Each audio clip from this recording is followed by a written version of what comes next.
Macaroni, eggs, cheese, macaroni, eggs, cheese, And keep a mac is back, back, badak.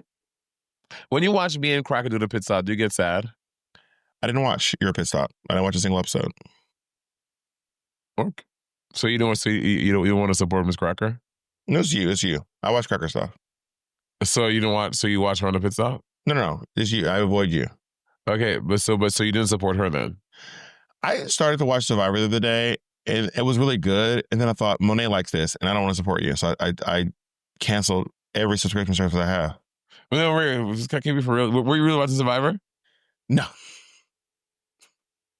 No, but I actually was like, I did watch the pit stop, and I actually was like, I want to be there.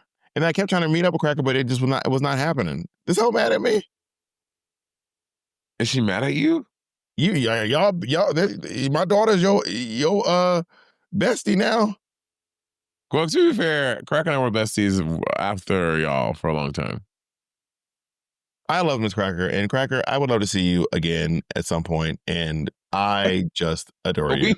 We did this episode of Pit Stop, so she got there before me because she was filming some bits before me, and I walked in, and it was literally like Wicked. I was like, "You're purple." She's like, "Girl, I love to be a color today," so I just chose because I just felt like being purple. I was like, "You better work." No, let's clear it up. No, I did not eat eggplants as a child. No, I did not drink grape Kool-Aid as a child. And no, you will not turn purple. Actually, and yes, you will turn purple if you touch me because this is makeup. Well, she had a thing because of the thing, they didn't have a setting powder, so she was wet purple. So every surface Cracker leaned again, touch became purple. Why didn't she baby powder it? Oh, yeah. That's the old about the drag queen school of drag. You can baby powder colored foundation and go back over it in like an eyeshadow or something. Screaming colored is crazy. Colored, honey. Have you ever been called colored before? Yeah, some of my family still says color. Black people saying colored? Yeah, when they were born in the 60s in Mississippi. So they say colored folks. I've heard colored folks, but that's different than saying color, like you colored. I've said colored folks, but saying you colored is a different thing. Yeah, some black people in this house say colored. Whoa, that's especially older people because they grew up being called colored. Right. Yeah.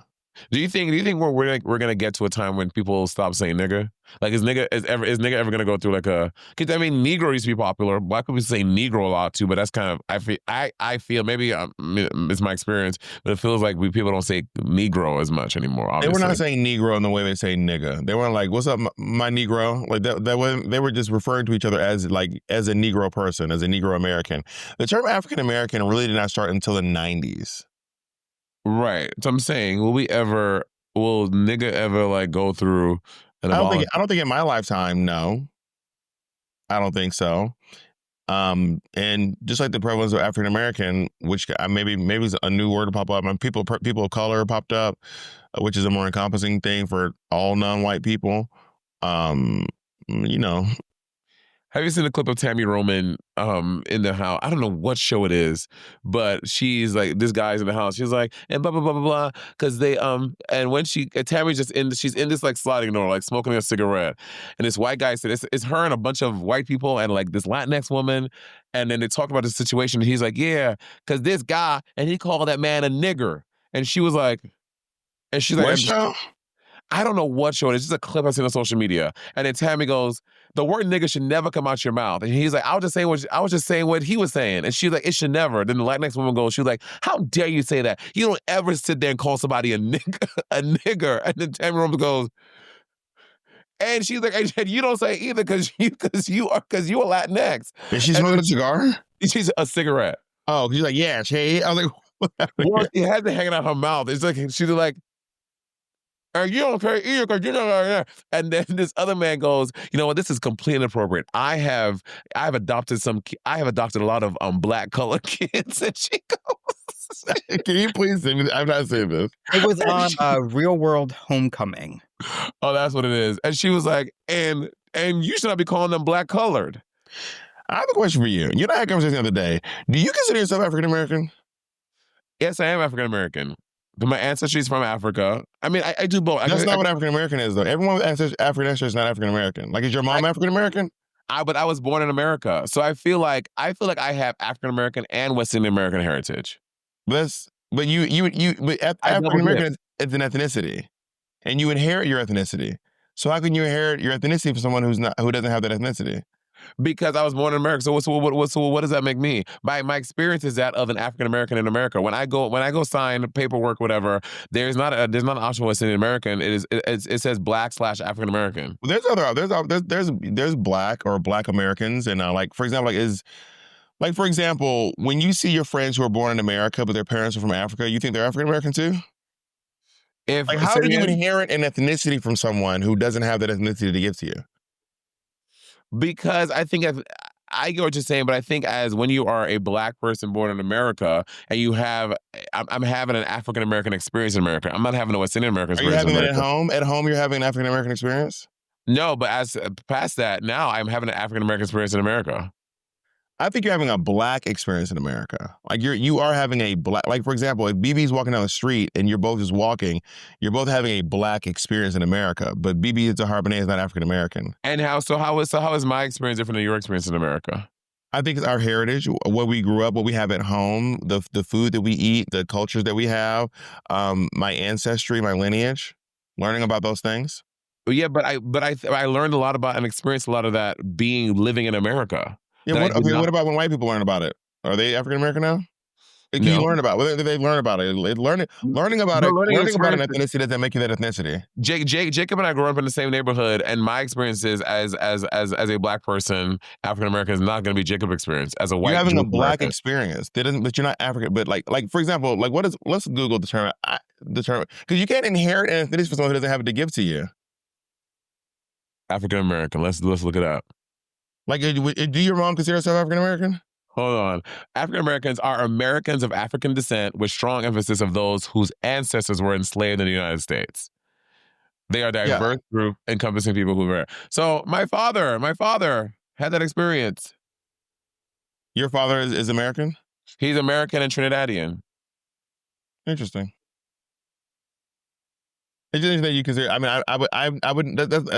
I guess there's room for everyone. Let's just say that. Why do you want to gatekeep African American?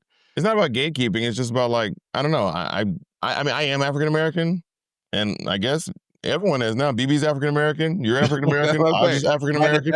African American. My father, who is American and Trinidadian, has that experience. And where's he raised? He spent time in Trinidad and America, kind of like me. Like, I think he spent his first, 7 years, I think it was American. Then his family was in Trinidad, and he came back. So I met my mom. They had me. And you're having the same experience. You're both just back and forth.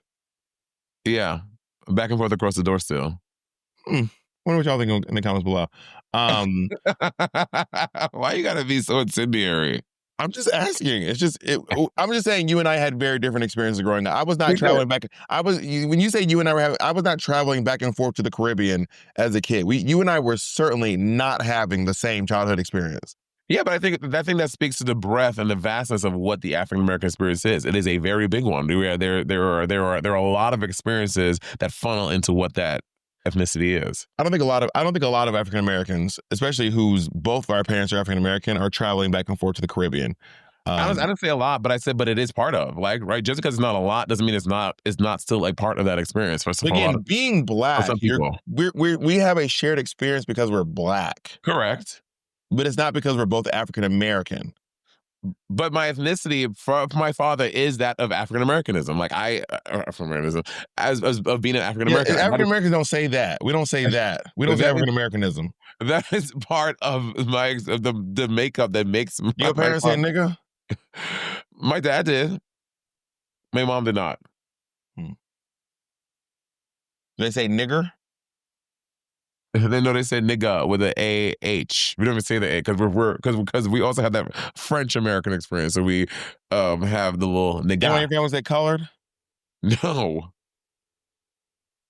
I don't think so. Anyone in your family was ever, we don't have to go deep into this. Anyone in your family ever used a colored only bathroom? Probably. I don't know. I mean, my grandmother lived. My grandmother came to the States in the fucking 60s, so probably. Where to New York City? Did New York City have segregated bathrooms? I think they did at some. I think some places. I think when you go to like the really white places, like probably like Bensonhurst and shit. I think that existed, but I don't know. I When, wasn't when around. my mom was a kid, when they would travel on road trip, they had to take they took a porta potty, like a old folks, one of those like a traveling toilet, basically. What does a traveling toilet look like? It's like something like if an old person if an old person can't sit in the toilet because it's too low, it's like a toilet. It's a toilet. It's like a chair with a bucket in it, and then you take the bucket out and you toss it on road trips Well, because they couldn't use the bathrooms in anywhere they stopped. you know, I was thinking as a person with a penis, it is so easy to go to the bathroom, whatever. People with vaginas, like that sucks. When we were doing the Survivor thing, like the dudes, we can just, I mean, and the people with vaginas did as well, but it's definitely a different thing. Like I could whip it out and go anywhere, but I could just whip it out and play with it right here and piss all over the screen. Having a vagina is just so much more. Why did you have to say all that? I could. Why would you? That's just too much. You always have to take it. You always have to take it somewhere it don't need to be. Bob, you are the queen of going off road, nigga. And pissing on the screen.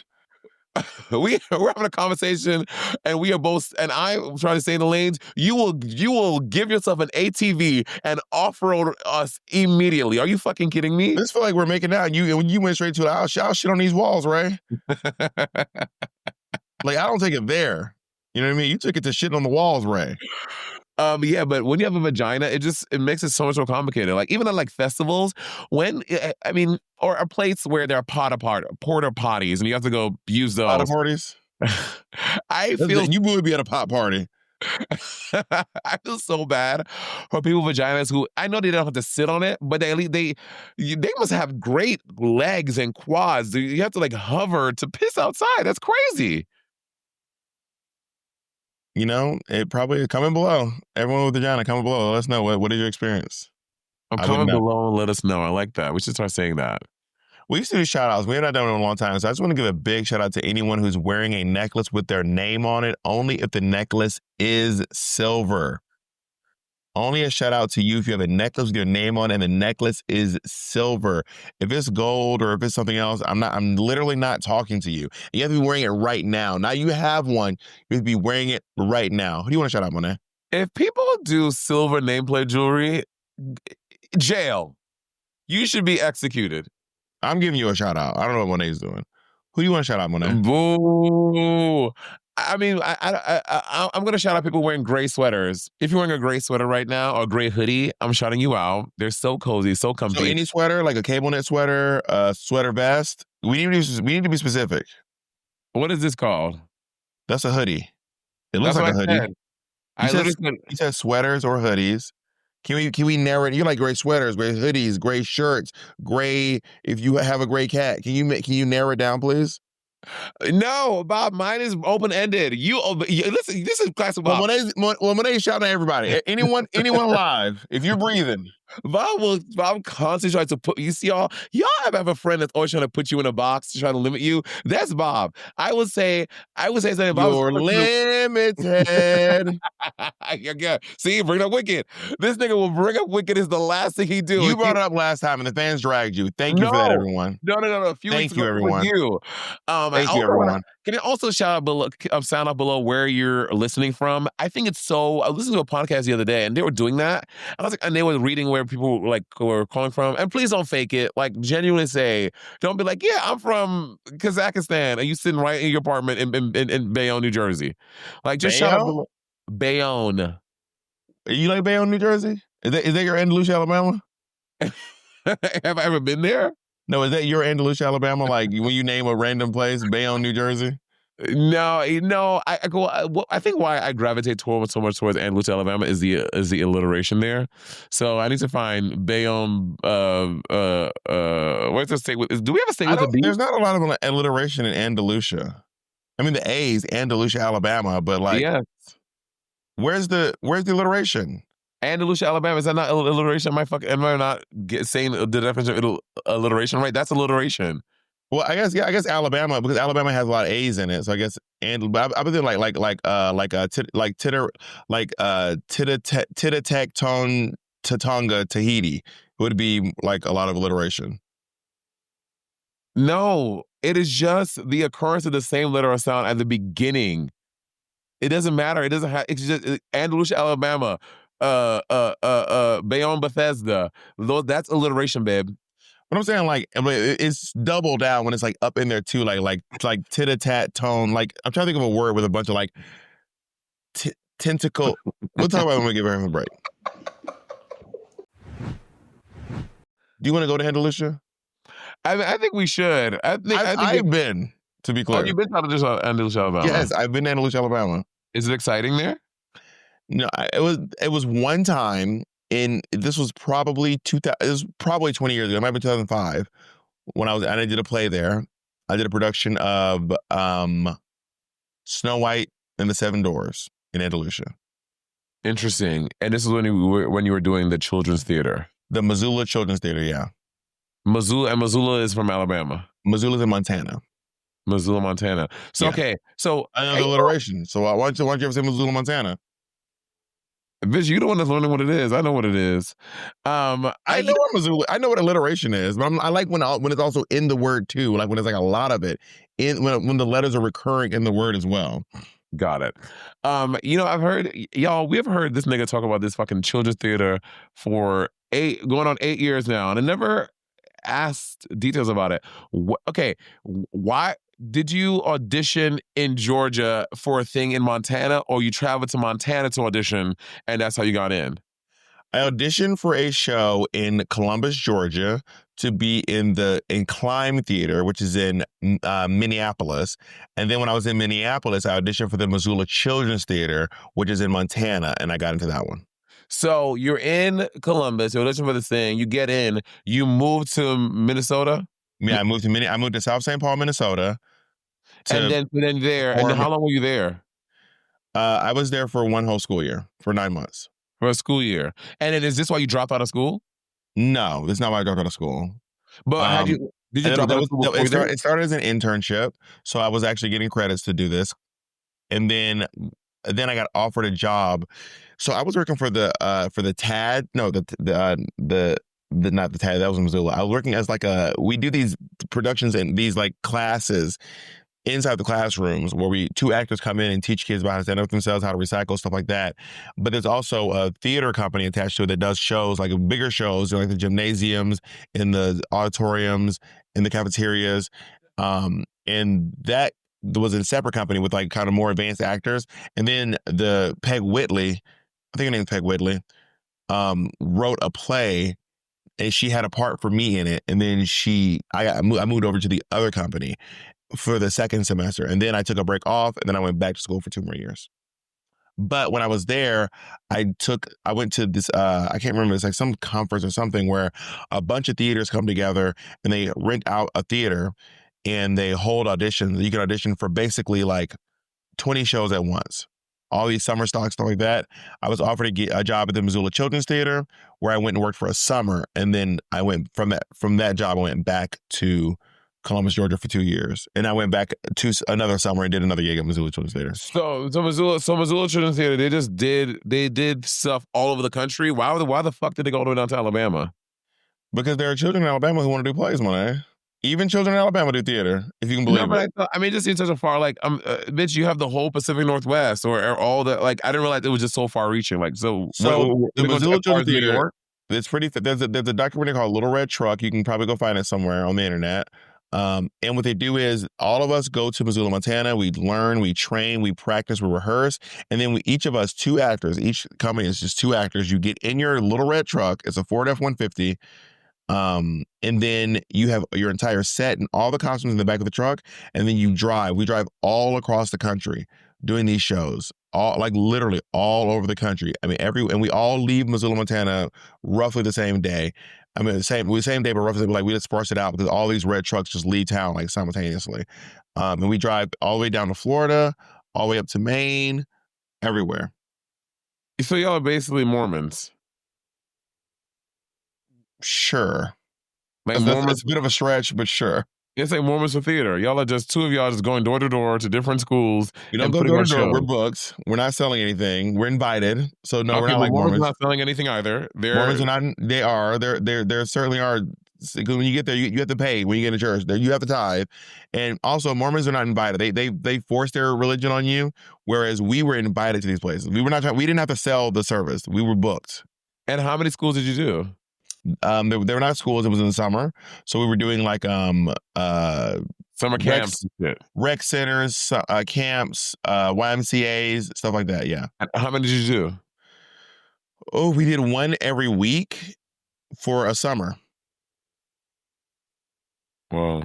And when I was at the Climb Theater, we would do one a day for 4.5 months. Was it good pay? No. Horrible. Okay, what's When I horrible? worked for Climb Theater, I was getting paid maybe $3.25 a week.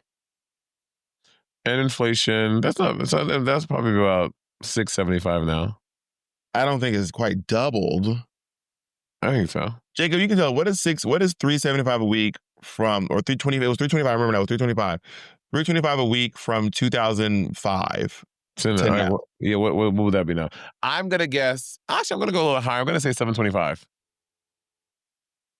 And when I was working in the acting company, I got bumped up to $535 a week. So you make like $1,500 a week. That's good. $325 a week from when? 2005. Bob, you were balling. A week, Monet, not a day, a week. $325 a week.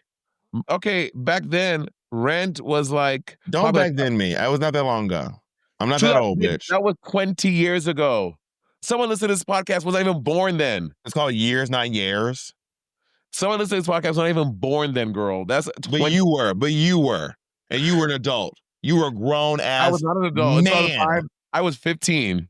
You're lying. I've seen your road driver license, bitch. You may trick everyone into believing that you're a Gen X. Anyways, My name's fully 45. I was 15 back then. Wow. You never went to high school, Michelle Visage. Clock that. It's so interesting how we both have such, that's kind of similar to what I did with Portland Opera to Go. Like it was, we were in Portland, and we did this young artist program with them where we went to different schools. Only in the state of Portland though. You have the inflation rate, Jacob? What? I'm asking Jacob. I don't know. I didn't realize you specifically wanted the inflation rate. I just want to know what it is today. Like what is? I'll do it. 325 from 2005. Today. Inflation calculator. That would be $507. See? So you said 700, Monet. Well, at first I said 575. I was close. I should have just shut my fat ass up. Well, how much are you getting paid from Portland? No, it's 545. It's 545. I'm on the government website. Where were you getting paid? At the opera company? I couldn't even tell you. I don't remember. I could not even guess what it was. I have no idea what it was, to be honest. But that's when I experienced the most racism as an adult that I had ever experienced. Like this guy who was running, his name was Sam something.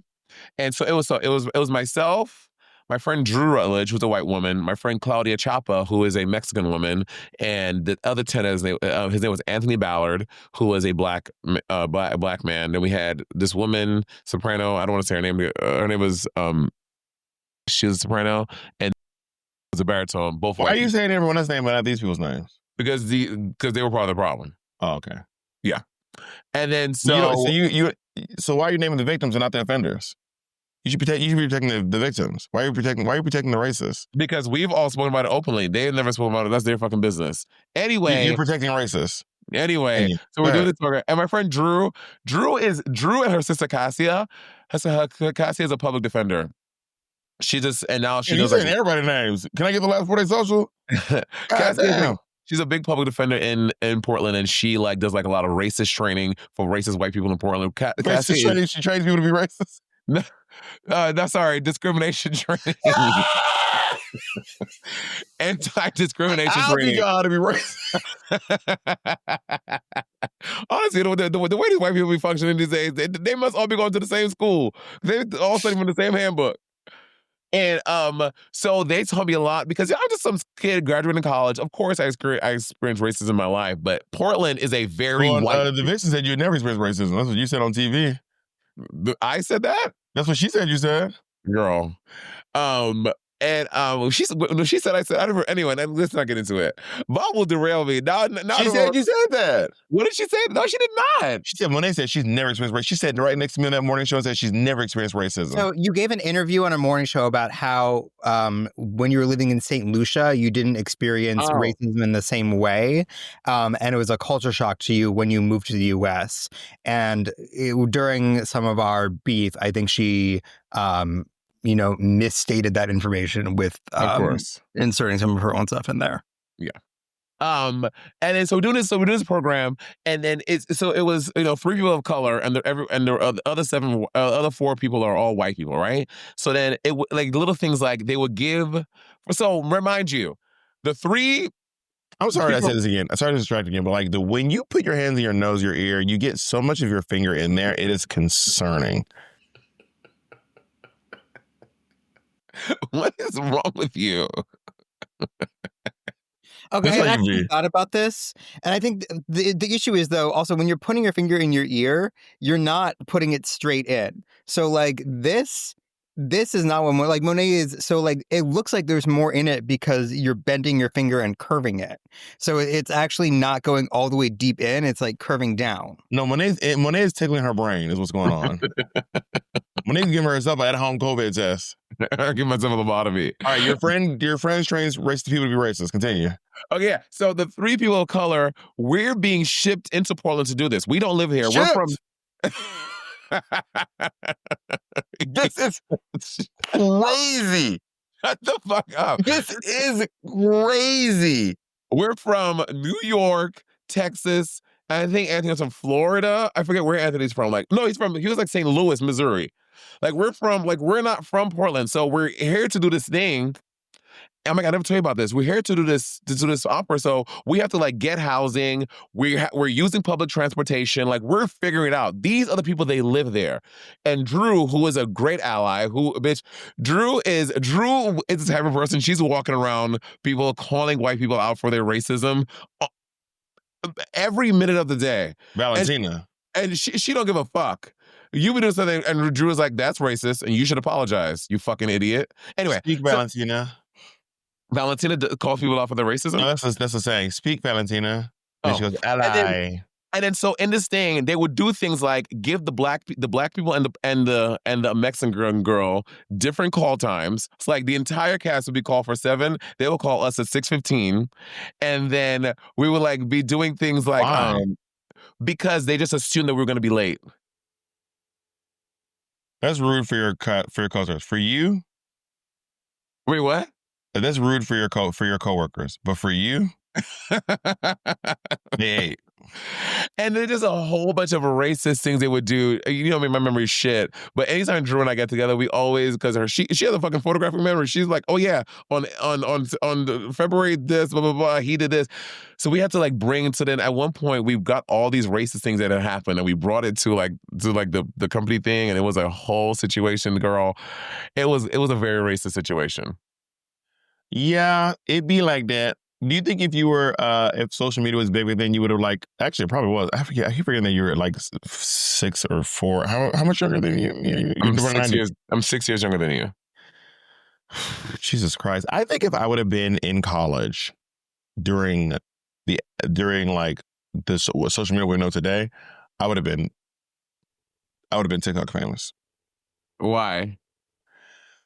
Well, me and my friends, we did this thing where we became obsessed. We bought a camcorder, and we would record everything, all of our escapades, all of our madness. We went down to Best Buy, bought a camcorder, and we just documented everything we did. No matter how drunk we got, no matter how boring we were just recording everything. But it was on like actual cassettes. So it wasn't on a memory card. So we had no way. It was all you do was pop it into the TV and watch it. We couldn't I didn't know how to digitize it and upload it to a computer. And I certainly didn't know how to use any editing software back then. But I would have loved to have been editing that stuff. Or if phones had cameras back then, I would probably still have that footage. Yeah, I think me and I went to musical, obviously. I have friends that sing well. Like me, Dewan, Arcia, and my friends from high school. We I would have probably been a popular music page. Like we used to get together. Let's take a break and tell you more about how we used to sing y'all bitches under the rug.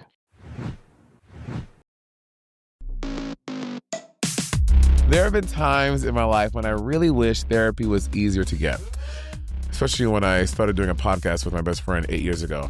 And because then I was stressed, y'all. I was anxious and I was going through something really, really heavy that I couldn't tell the world about. It was really weighing me down. And that's why I like that Rula is finally here and what they're doing. Rula is a healthcare company that makes high-quality mental health care easy and affordable to access. They take most major insurance, and the average copay is only about $15 per session. You can connect with licensed therapists and mental health experts who specialize in you, and you could be meeting with someone as soon as the next day. With Rula, every provider is carefully vetted for their expertise, and they stick with you throughout your journey, helping you schedule, checking in on your progress, and making sure you're moving toward your therapy goals. They've got a network of over 15,000 therapists and psychiatrists nationwide, so you can find the right match based on your needs and preferences. They even support medication management if that's part of your care.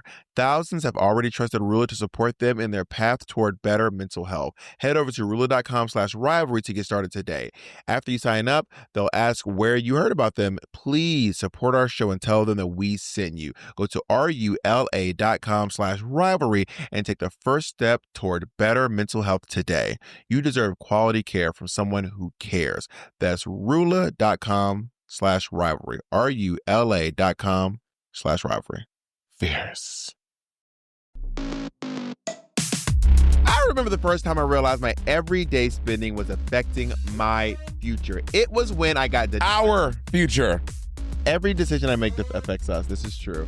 It was when I got denied for an apartment that I really wanted. My credit score wasn't bad, but it wasn't great either. And I knew I had to get smarter about how I managed it. That's when I learned just how much better credit could make your life. Lower rates on car loans, better terms for borrowing, and way more options for housing. Now through Chime, I can be intentional about building credit. With the Chime Credit Builder secured Visa credit card, I can use everyday purchases, groceries, gas, streaming services, and turn them into credit building opportunities just by making regular on-time payment.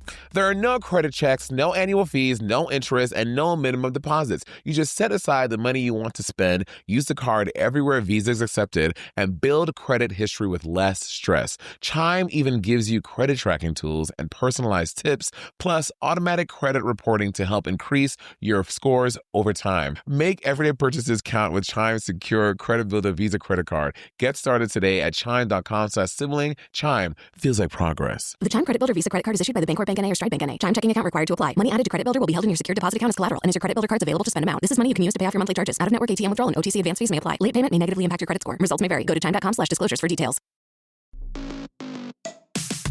It's summertime, but instead of feeling relaxed, I caught myself stuck in a full-on meal planning rut. I was so over it, y'all, because she's on her fitness journey, and I was just cycling through the same 3 dinners every week.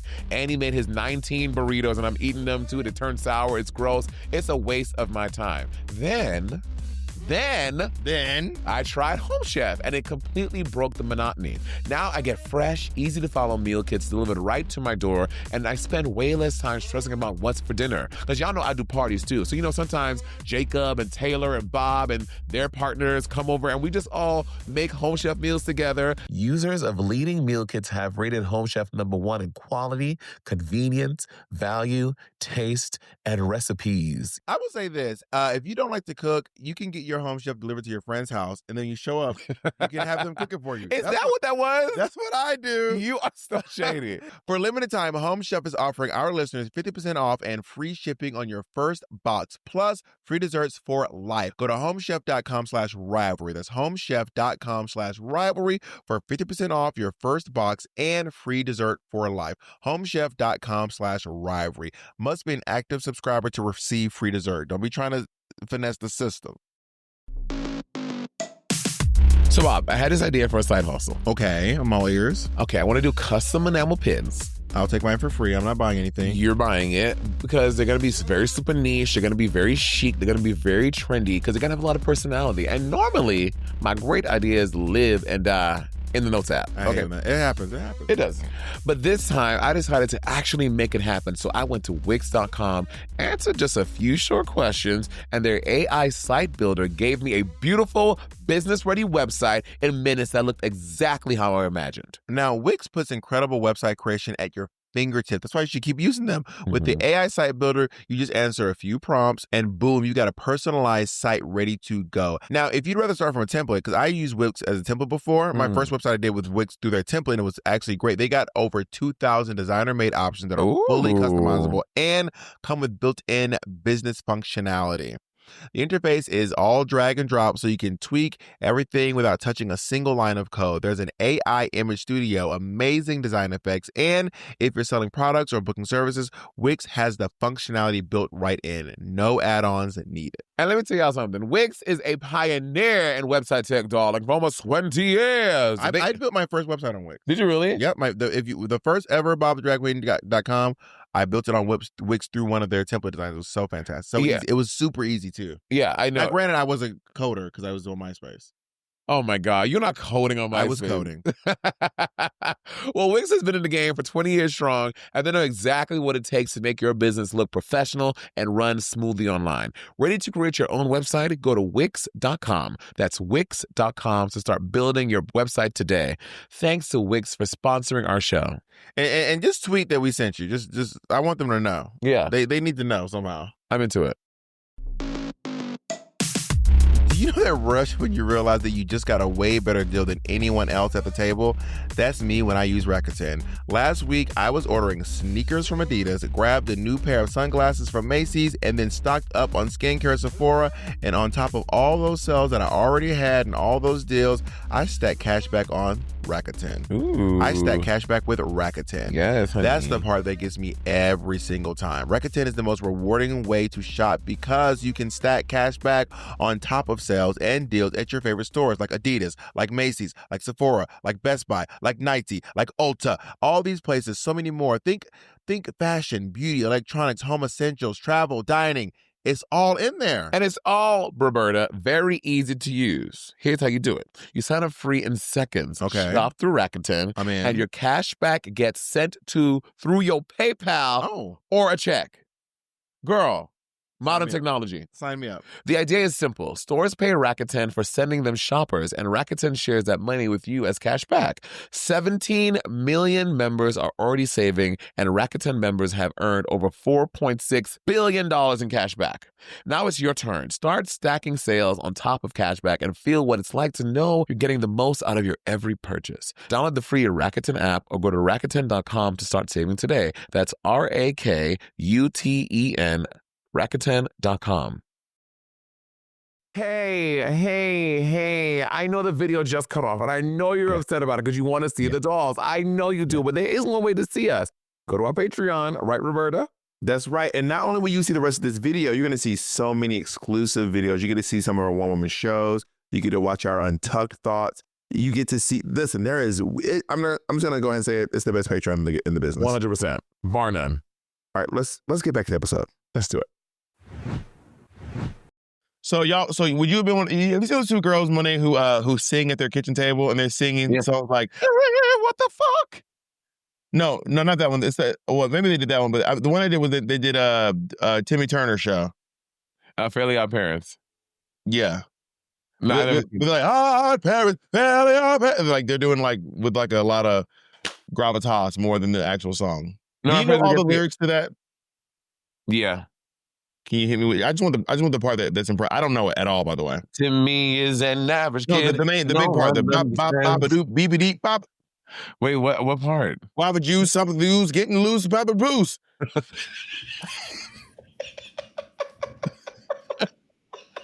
Chocolate shake or whatever it is. Do you know it or not? I want to hear it. Oh my God. But what the fuck are you saying? They go like green shake, chocolate shake, milk At shake, the very chocolate end, mousse, at green the goose, very end, chocolate goose, it's popping really all goose, at the go same Paris. goose. There's a sequence where Timmy is they're transferring the babysitter to different objects. You know it or not? Are you gonna sing it or not? I can sing it. You're looking it up. No, I'm not. Monet, I saw you.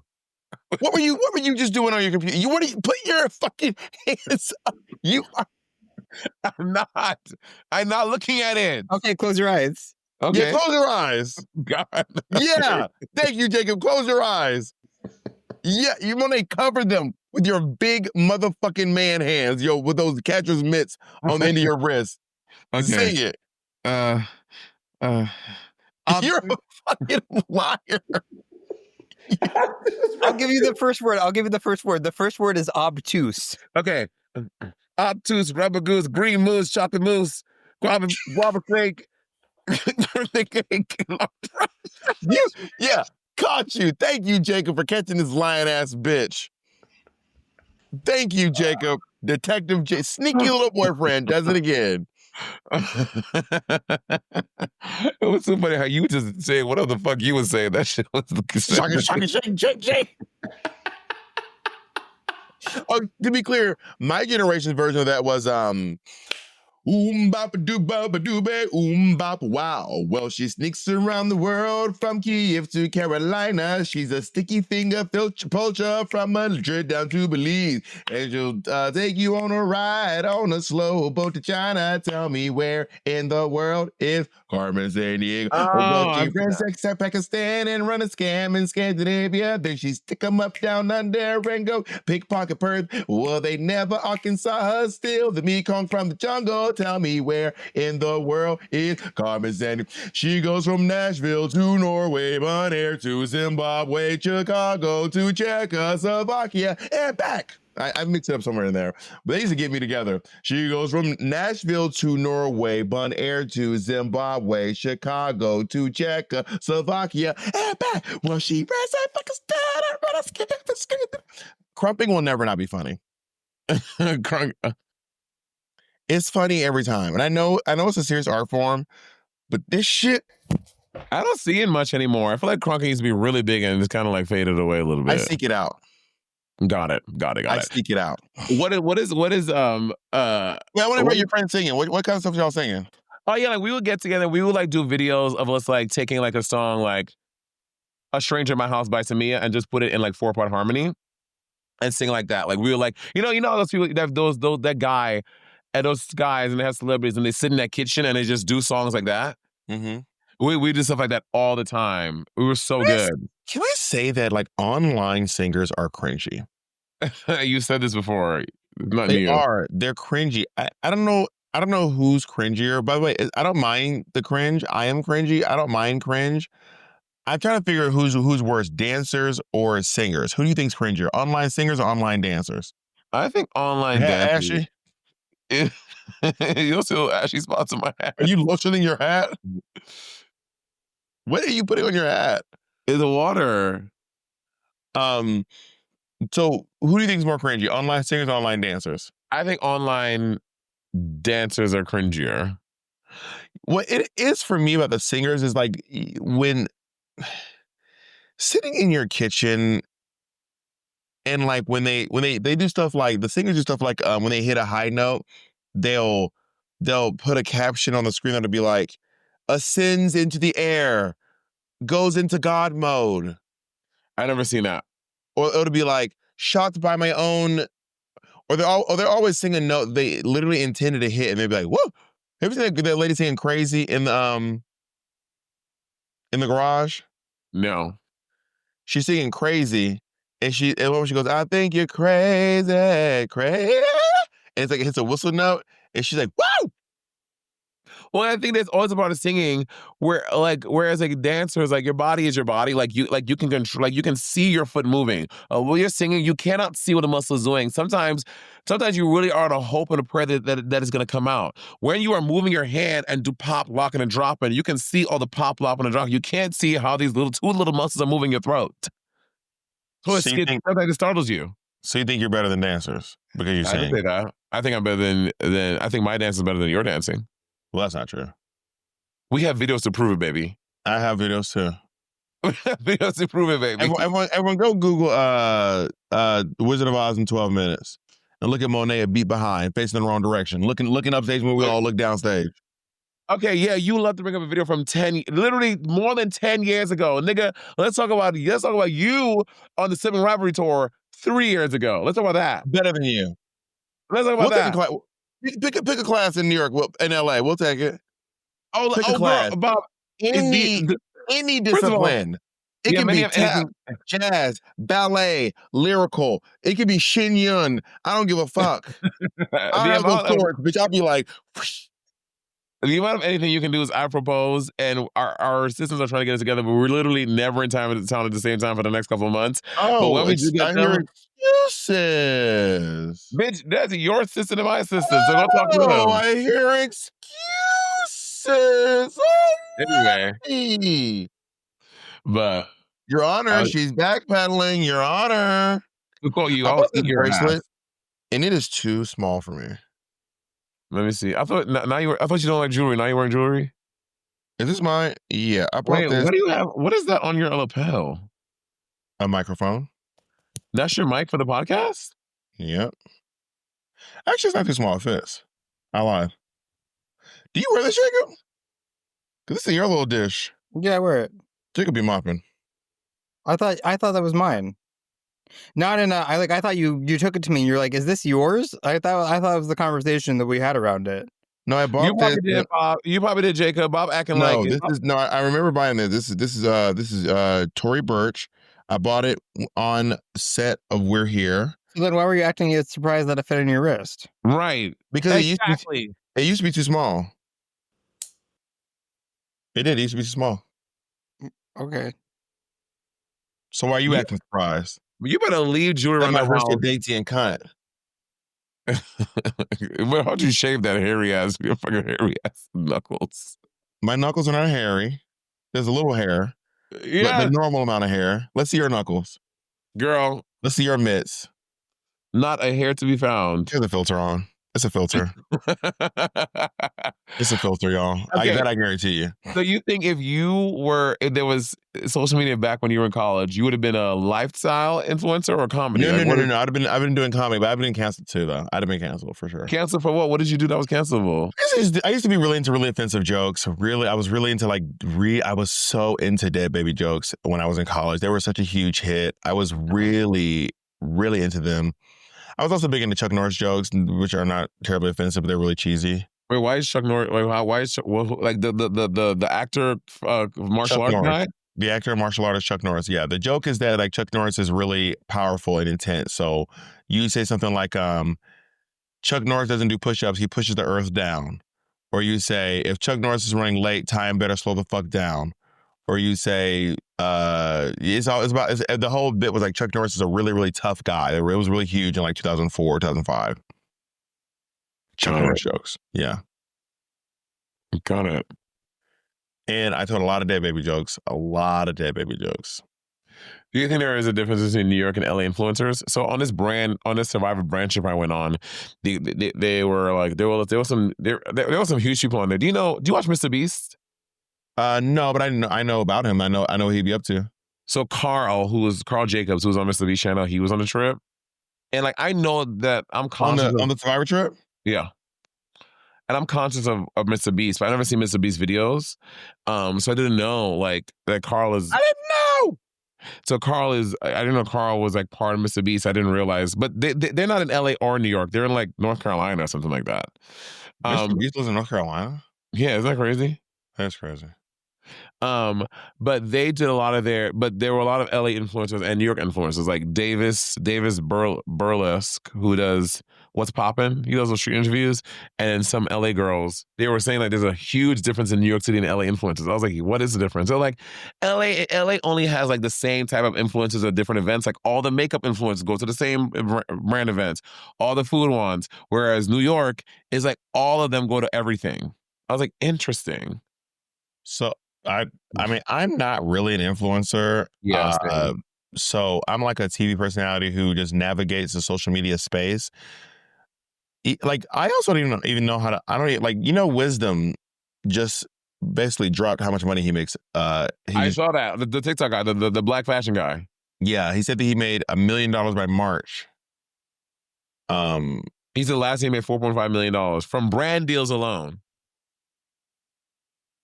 What is he working at McDonald's? Like what's the other stuff? I think from like the TikTok creators, I think specifically the TikTok creators fund. He was like, he's like that's not even my day job where I work at rent a center. He's like the TikTok creator fund. He's like, I don't even get paid that much from the TikTok creator fund. He was like, a video that will get like 20 million views, I get like maybe like $4,000. I do not get that much money from the TikTok Creator Fund. I have friends who make a lot of money from TikTok Creator Fund. I don't understand how they're making that much money. Same. And I have a lot. You have way more than me. It's because you keep on getting blocked and banned for your fighting with people on lives, and that diminishes your return from how much the TikTok will pay you. And I do it again. I have 128.3 million likes, and in my entire career on TikTok, in 6 years, I've made $10,000. In 6 years, I have way less than you. Let me see how many likes I have. I think I have like maybe like. I get banned a lot. Like I am fighting on the talk. I have 14.2 million likes on TikTok, and I probably made about roughly $3,000 on TikTok. So I make $1,600 a year.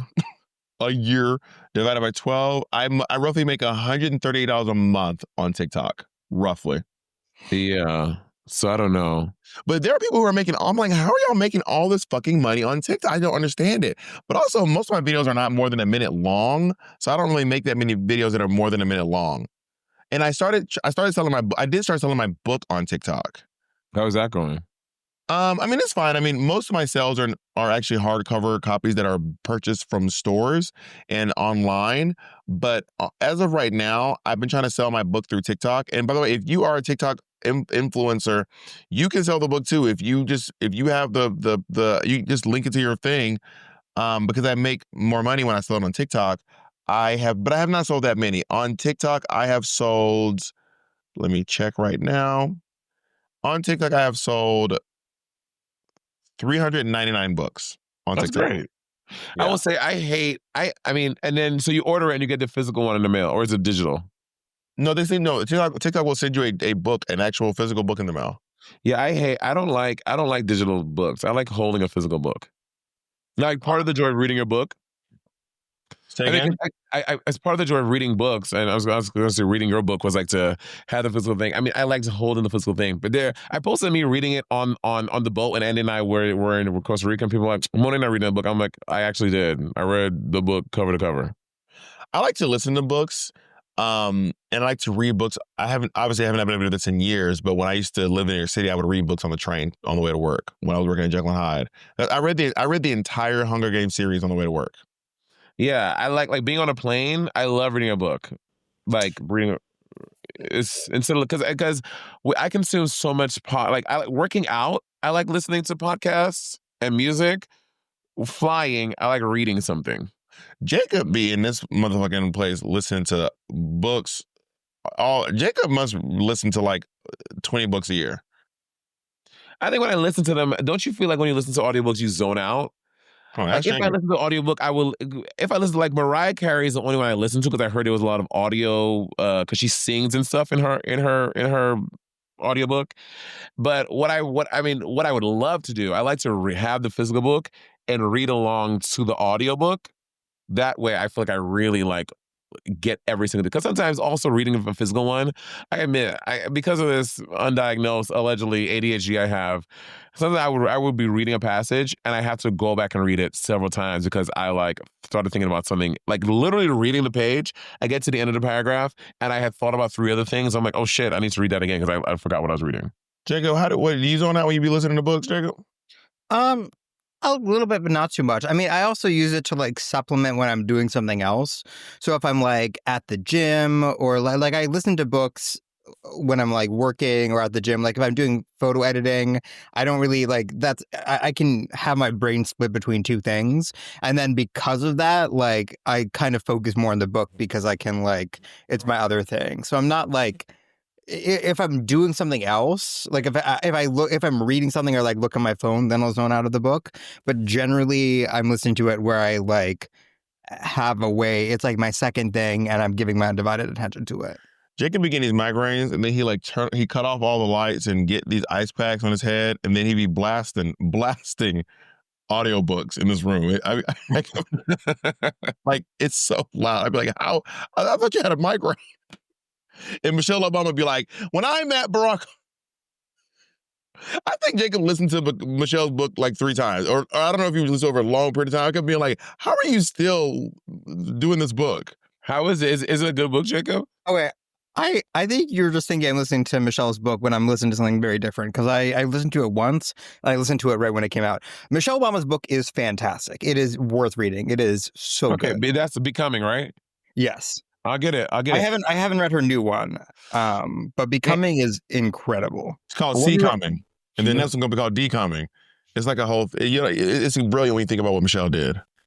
I think it's impossible for you not to think of a stupid, ridiculous book. You are incapable of being serious for 2 seconds. C Coming. A really sweet gift Andy gave me was when we were on Sibling Rivalry tour. I talked about how I wanted to read Viola Davis's book, and then so on our closing night of our tour, because he was with us for some reason, he came to the last week or so of the tour, and he brought me Viola Davis's book and wrote me this really beautiful note at the beginning of it. It was very sweet. And the nice and Viola Davis would have signed it. Okay. I listened to Viola Davis's book. I had to stop. It is a traumatizing book. This lady was living a hard life. Like I remember walking on Runyon Canyon and being like, I'm about to start crying. I can't even I'm in public. She's like, my house burned down. We was fighting. We was hungry. I was like, I can't. This is hard to function with. Yeah. It's but then when you hear stuff like that, it's like, wow, cause I think that oftentimes as a human, I hear other people's experiences and what they've gone through in life. And I'm like, I don't know how they overcame that. I don't know if I had it within me to overcome that. I think when I hear someone like Viola Davis and what she went through, I was like, you have 2 options. Either you overcome it or you don't, or you fall victim to it, or you let it take you. So when I hear something like that, it really inspires me to hear someone overcome the thing that felt like it is insurmountable. They gave a bitch 2 options, stripping or lose. You said dance in the club right across from the school. I said dance, not fuck. Don't get it confused. Had to set the record straight because bitches love to assume. Mama couldn't get it to me. I had to get it in shoes. Lord only knows how I got it in shoes. I was covered in dollars. Now I'm dripping in jewels. Real bitch. Only thing fake is the boobs. Isn't it crazy when you think about it? Everything that's when you sit at the top of the year in January, in just 12 months, which in the span of your life isn't a very long amount of time, but so much stuff is going to happen from January to January. And sometimes my brain thinks about that. I'm like, that's kind of crazy. Who knows what's going to happen in the next few months? And what I've been trying to say it again? Are you microdosing? No. And then what I've been trying to do at 12 months is no. It's 1 month, but 12 times. God. And then what I also think about, I've been trying to do this thing of me not anticipating events, right? I just did that Survivor Influencer thing, which is obviously a really big thing I've always wanted to do. But leading up to it, I wasn't count, because I remember as a kid, I was a kid, I would count down to everything. When I knew something was coming, I would have a little tally. I was counting down. I was marking off days and missing so many things in between there. So I've been really trying to be intentional about not counting down the days or looking towards the thing. Know it's coming and prepare for it how it best need to, but just let time happen in between them and not trying to anticipate the thing and fuck up everything else that's happening in between there. Have you seen this guy, this influencer, this money, get to the money bags type influencer who's my day starts at 6 a.m. and it ends at noon. And then that's one day. And then my next day starts from noon to 6. And that's 2 days. So I put 2 days in one day. And then my third day is from 6 to midnight. So I've already got 3 days built into one day. Have you seen this guy? It is so stupid. And it doesn't make any sense. Just because you call a different chunk of time, he goes, so by the end of the week, I've had 21, I can fit 21 days in a week. And I'm like, what the fuck are you talking about? I mean, I get him in a big picture. I get it, right? Let's say your goal, instead of taking 9 a.m. to 5 p.m. to film 2 TikToks, and that's your work day. you do that from 6 a.m. to 12, you have finished a work day for yourself. I understand that. That's not a day. Oh, That's but it's 6 your work hours. day. It is his work day.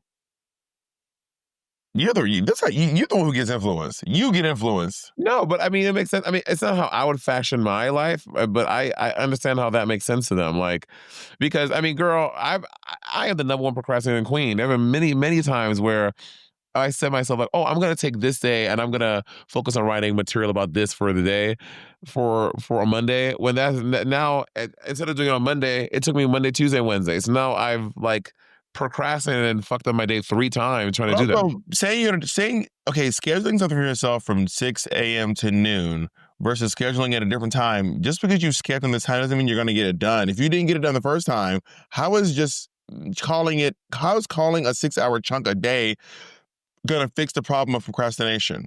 No, that's but maybe his thing is not procrastination. Maybe he does it when he says my work day to get XYZ is from 6 to 12 and I finish all the things on my schedule for my work day, then that day is done of the week. The day's not done because then his next day is from noon to 6. He's just still working.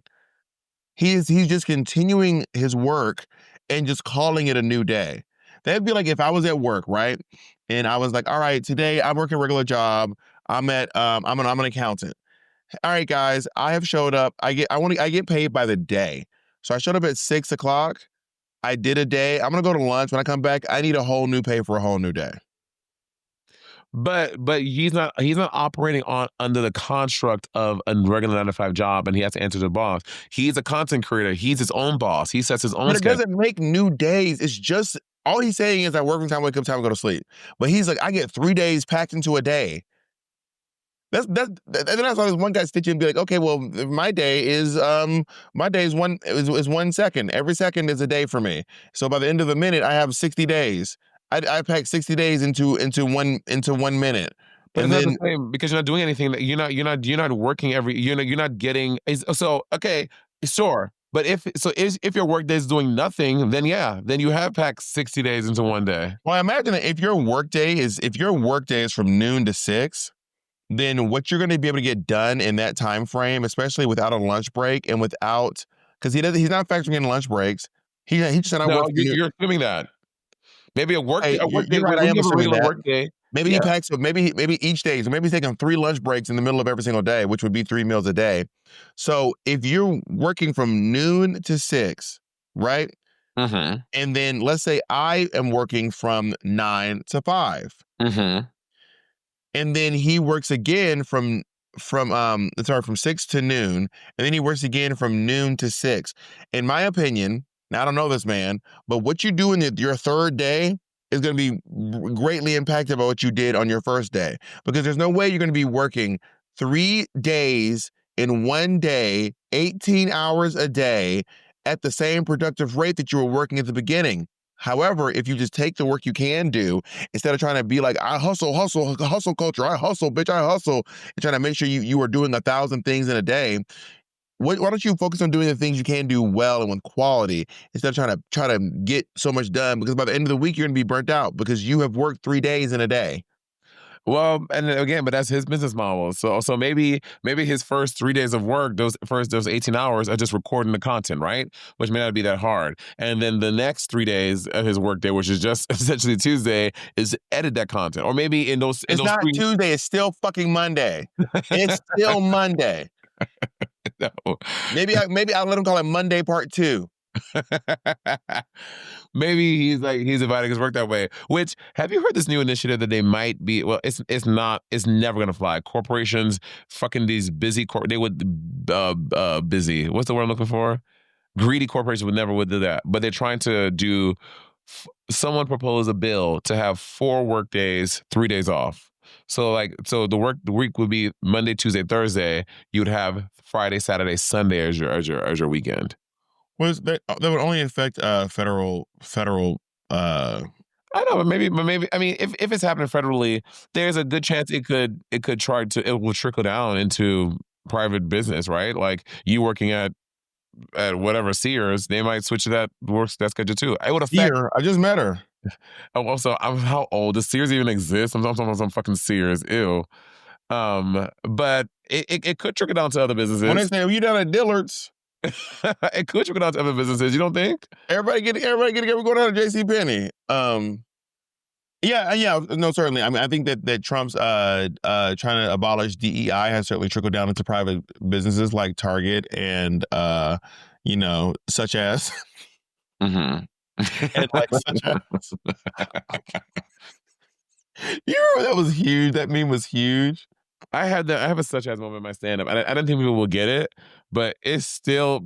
I get a big chuckle at that. I'm like, wow, I'll be like, you old ass fucking millennial, fucking Gen Xers, and fucking know that fucking joke, you old ass bitches. You do that at your next college gig and see how they say it. See how they look at you. You'll hear them. Bink, bink, bink, bink, bink, bink. My favorite thing is the Dora blink. Kamika and I do that all the time. Like, What? The Dora blink, we send it to each other. Like when we send when one of us says something that the other one has no idea, we just send the Dora meme like. I love when it goes bink, bink, bink, bink, bink. That shit sends me to the moon. But then the guy also said, then he went back on another podcast and he was like, I want to own 10,000 businesses. My goal is to own 10,000 businesses. And then the guy was like, 10,000, how would you, he's like, yeah, that's my goal. He's like, well, I already own 400. Is this man just lying out of his ass? That's not possible. I mean, How okay. You can't effectively run 10,000 businesses. It's not impossible. It's highly improbable. It's not impossible. I own 2 businesses and I'm treading water.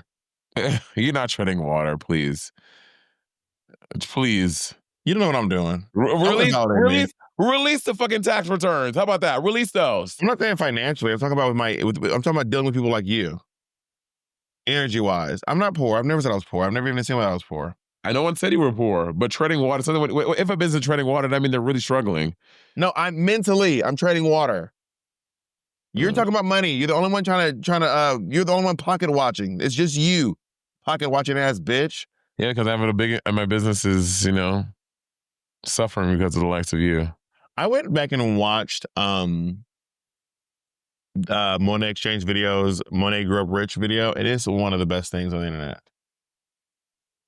Y'all. I'm not getting into it. Is a funny. All I'm saying that I'm just trying to give your homegirl a shout out. It is also, you have now started this narrative on the internet how I am like I grew up rich, which is not true. And then people, no, not true. It is. I told you, me and my grandmother shared a bedroom when I moved to Brooklyn. How big was the bed? A full-size bed. Oh, full. Shut the fuck up. It's called Monet Exchange Grew Up Rich. A Bob the Drag Queen narrative. Y'all, it is so. This video is one of the funniest fucking things. The comments on this fucking video. Monet got classically trained in opera. That's rich enough for me. I didn't grow up in the woods of Wisconsin. Wow, drag Trixie. Julietta gonna write a tell-all cleaning the exchange. Did she ever sleep in your house? I don't mean when she fainted doing all the work you refused to do as a child. Monet really said with her whole heart that it's normal for people to own homes in Brooklyn. Maid fell from the crystal chandelier is the funniest comment. 2-income households, 2 cars, a monthly allowance, private music lessons, a game room, a live-in housekeeper, family-owned home in New York City, had an extension built onto one of their houses. Monet was upper middle class for sure, and a drag Nepo baby to boot. This is one of my favorite running gags. You're 1% bitch. You 1% bitch. Monet's season 10 intro look was Julietta cosplay.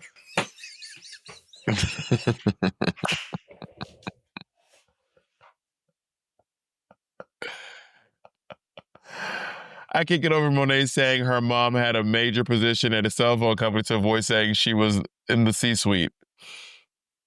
I don't know what I'm gonna counteract Bob's ridiculosity by reading some 5-star reviews. I think we should do this at least monthly. I'm gonna start. This is from Hannah Clinkin. She did it on Thursday. Hannah reviewed us. Lincoln. So funny, 5 stars. I love this podcast. I've been listening all day at work, going through the backlog. Damn. They make me laugh and I learn so much, and their Patreon is a big bang for your buck. Star emoji. This is by Becca X07 on April 18th. Adore this podcast and Bob and Monet even. 5 stars. I just want to say that I absolutely adore this podcast. I've been a long time listener. I want to get to some of them. I don't know how they find. I'm on the thing. Y'all, this is Bob trying to navigate technology. This is crazy. Right. Y'all, You want to this open podcast? nigga can set up streams and do things, but to find reviews on a podcast is bewildering. Hold on. I want to read some too. You don't get to read all of them yourself. Well, let me finish reading this one.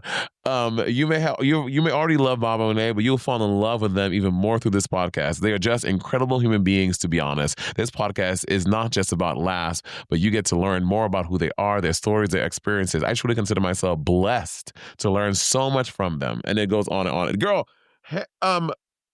Becca wrote, look how long this review is. Becca, I want to read it, but this is a very beautiful, I'm going to read the rest of it off camera. This is very sweet. I want to address this one. I used to listen to this show to go to bed, but the ads have ruined and made this podcast almost unlistenable. Hey, y'all, you can get these podcasts completely ad-free by going over to our Patreon. This may shock you, but we got bills to pay. I get up out of bed, I put on my clothes, because I got bills to pay. So if you would like to get an ad-free version of this podcast, please, please, please, please feel free to join our Patreon. It is the best Patreon out there right now. These other hosts can't handle us. They don't want it with us. They don't want it at all. And if you guys can leave a review, I would love that. Right now, we are currently sitting pretty at 9.7 thousand reviews. I would love, it would really tickle my pickle if we can get ourselves up to 10.7. If we can get 1,000 reviews, that would be absolutely amazing. And the gag is, we know the download. We know how many of y'all listen every week, and y'all just refuse. Y'all niggas refuse. And we have the data of how many of y'all are listening. And y'all like, you know what? I know Monet and Bob want reviews. I'm not doing it. Well, I mean, I'm not logged. Oh, Jacob's not logged in on Spotify, so I can't check Spotify. I'm logged in on mine. Let me tell you what Spotify's talking about. Oh, I Well, just I on don't a think real New York. Spotify allows you to do like written reviews. I think it's But just you can stars. see it does do ratings. You can rate it, and we can see how many have done it. Yeah, rating us on Spotify. Even if they write a review, just give us a rating on Spotify would be fantastic. And right now we're sitting pretty at how many, Monet? Well, I used to be able to. 16K on Spotify with 4.9 stars. That's nice. 16.6K. Okay, so between Spotify and I think on Spotify we can get a 20K. I think so too. Well, I'm going to play Bob's favorite game. Let's see how much race shades I have. These fucking. Are you doing Spotify or Apple? I'm on Spotify. They All right, have 10.8. Oh shit! Don't do Bald and Beautiful. Don't do it to yourself. I gotta see. I have to look. Don't do it to yourself. Bald and Beautiful. Okay, Bob. How many do you think Bald and Beautiful has on Spotify? It's 23.5. Okay, how many think they have on Apple? Don't look. We have what, 9.6? They have probably 15K. Okay, we're not bad. We're there at 11, y'all. Okay, here's my dream for us. I want us to just pass. Bob, you're really gonna start getting money. Then they're gonna activate theirs, and we're gonna get creamed. They're not even asking for reviews. We're begging. Okay, Bob, but you're good at starting initiatives. What's an initiative we can do to pass them? Come on, use your noodle. You're really good at this. Yo, Monet and I will do the Shirtless podcast on in July. You said you want to do a shirtless podcast. We're gonna do the shirt. And by the way, waist up. Okay. All the way back. If we can get to okay, if we can get our Spotify to 35,000 bippity bops, and if we can get our Apple just past Trix and Katya. 35,000, bitch, we're at 16. That's 10,000. I said what I said. By the way, that's more than 10,000. That's 20,000. Right. Right, bitch. Near public schools. Okay, we gotta go. All right, bye, y'all. Bye.